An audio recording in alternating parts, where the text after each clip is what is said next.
'Twas the night before Cromas, when all through the town not a citizen was stirring, all were keeping their heads down. The watchmen were hunkered on the walls up high, knowing the horde soon would arrive. Most citizens were restless and tossed in their makeshift beds, with visions of death trapped in their heads.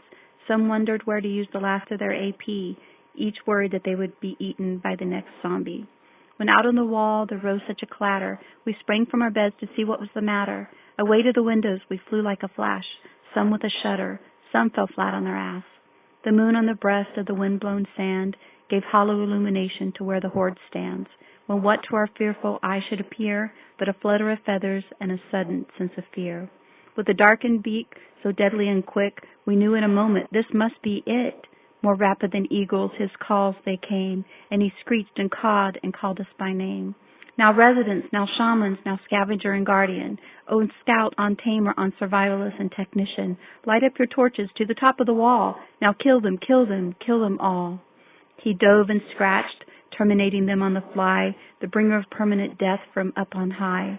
Up to the horde top, the corvus he flew, with claws full of pain and sudden death too.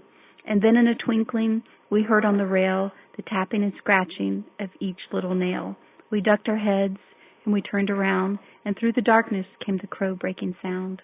He was darker than night, his beak stained blood red. He stood on the wall above our heads. A bundle of livers he had placed in his pack, and he didn't ruffle a feather as he slung it on his back. This supreme being of fear, this causer of sorrow, very few had gazed upon him and seen tomorrow. His eyes, oh how they stared, his claws, how scary, his soul full of evil, and from his beak hung Larry. Our former friend was held tight in his huge beak. Poor Larry had been bitten and turned just last week.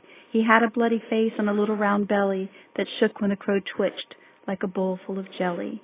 He was deadly and twisted, a right cruel, cold beast, and we laughed when we saw him, in spite of ourselves. A glare of his eyes and a twist of his head soon let us know we had something to dread. He spoke not a word, but went straight to his work. He ate poor Larry's liver, then turned with a jerk. His eyes, they twinkled. Was it just a reflection of light? Could this be a gift, letting us live another night? He took off to the skies, to the dead gave a caw, and away they all went with a swoosh of a mighty claw. But I heard him exclaim as he flew out of sight, "Happy Cromas to all, you shall all die tonight."